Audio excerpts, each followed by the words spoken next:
I'm gonna tell you who was out of all of them. I'm gonna tell you, Crazy K was like, you know what I mean? He was I don't know how to put it, like, you know, he was that dude at the time. So even though Monster and Tick might have had a lot of influence, Crazy K was the one like, no, we not leaving unless they understand that, you know. So I think his push was a little harder. They, you know, had some solid cats, man.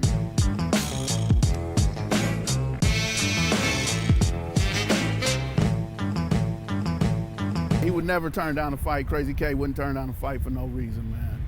I've never heard of him turn down a fight or anybody asking him to fight and he say no. And they actually lived on 2nd Ave. So yeah. The whole name of that, tell us the actual official name of the Avenues. Okay, so it's 2nd Ave Gangsters, it's SAG. But even though that him and his brother B-Rock lived on 2nd Ave and his nephew No Good, it really, everybody hung out on 16th Place and between 2nd Ave and 3rd Ave, really in front of Poncho House. Poncho and his sister lived at that corner. So that's where any given night you could see like 100 little kids hanging out there, right? And once again, Poncho wasn't always out there with them. I wasn't out there with him. Head wasn't out there with him all the time. But that's what it turned into, you know. Everybody's hanging out right there. Now, do you know of anything back in 82, 83 when that merger happened? Was there any tension from the homies at the bottom of the hill of the Avs coming in, or did they just embrace them? I don't know about the tension. In 1982, I remember going down the hill with Chris one day. There was a dude from Broadway up here, and me and Chris was trying to get the dude from up out of here. However, we had to make him leave. He was gonna leave. So we went down the hill to get a pistol, and it was the same night that Reese got shot in the foot by Huckabuck from 30s. So so they didn't say, well, y'all get y'all ass back up in the Avs. They didn't say, it wasn't nothing disrespectful. It was, hey man, the homie just got shot. We got other problems. We about to cross Jefferson and do what we got to do while y'all up there playing on Washington. So I don't think, I didn't feel tension, but I don't know. Because I didn't go to, at the time, you got to figure they were still going to LA High. They were still going to Mount Vernon. So they were still having conversations. By that time, 1982, I'm already out of school. I stopped going to school in 1980. So 81, 82, I wasn't going to school no more. So I didn't have any dealings with anybody down the hill.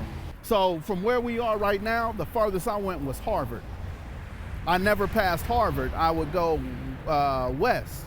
I go to Arlington, 2nd Ave, Van Ness, 4th Ave, 5th Ave, 10th Ave swap meet. I was always in the west Ave. I was even in the City Stones. I'd be at Cat House, you know, with his brother Dave or Hob or something. When I came around, I met Head, but then I went back to stealing all that and I wanted to be in the Capri Club. So the whole time I had the Capri and all that, Head was in YA. So I refused to hang with, you know, Crazy K, Reggie and all them. It was like, man, they was little kids to me. So I was still here, but I wouldn't hang with them. But what they would do is they would come steal my car. When I'd be gone, Chris gave them the key to my car. So they'd be driving around in my Capri doing all kind of crazy shit. I don't know what they did, if they shot at people, whatever, but right after that, Reggie went to jail.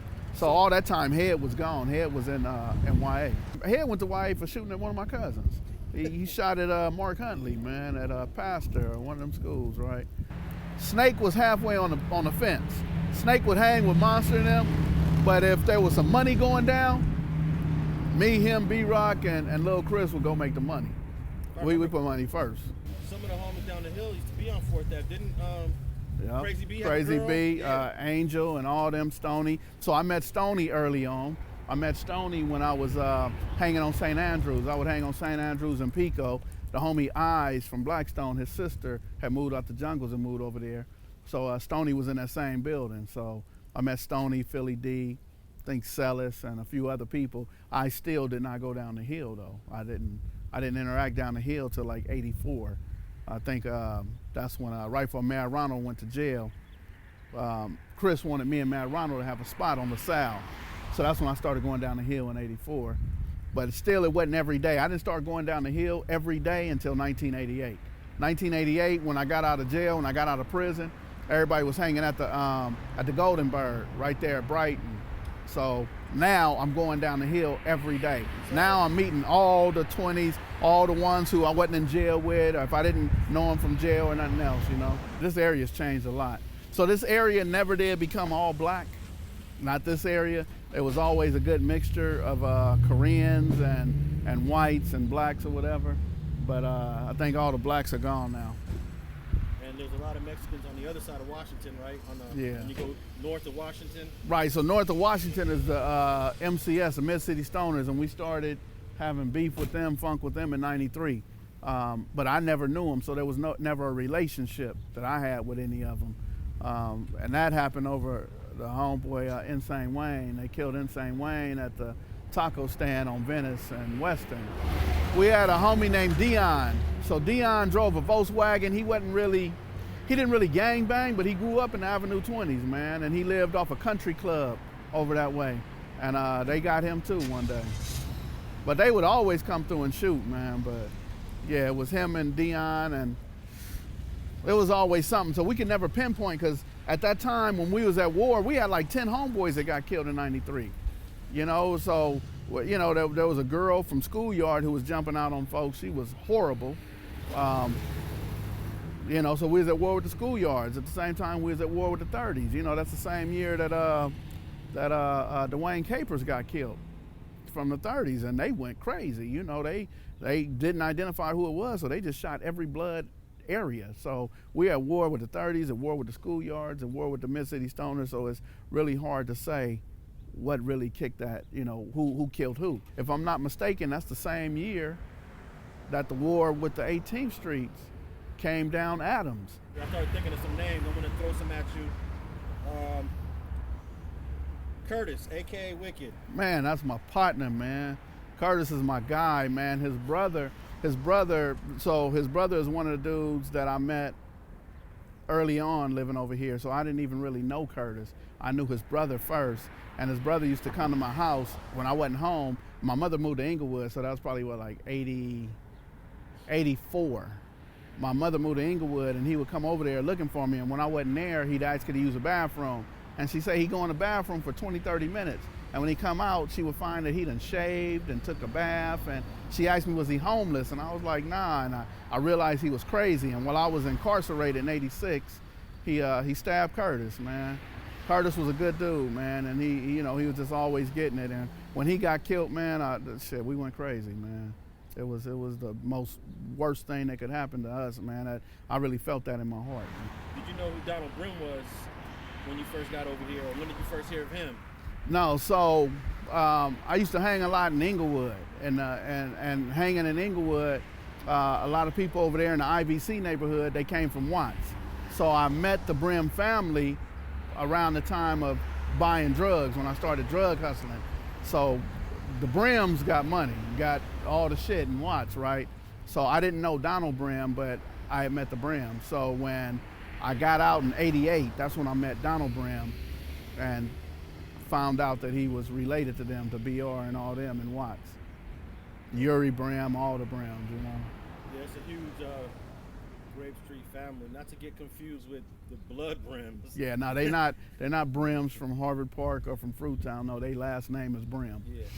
Did you know Lil Squid? Lil Squid died in '93. That was my partner too, man. Bo Digley, man. He turned into a dancer.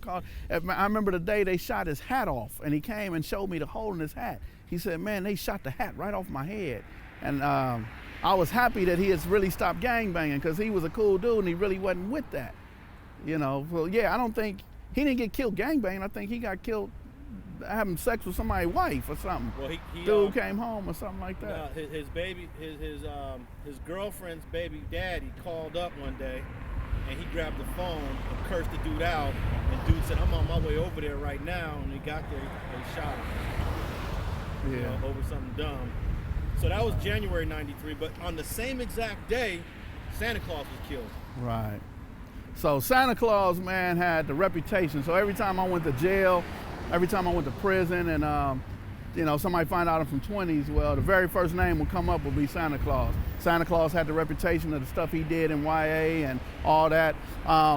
When 1984, 83 or 84, when Daryl Dagley had ran away from camp, Santa Claus had slapped him and took his radio.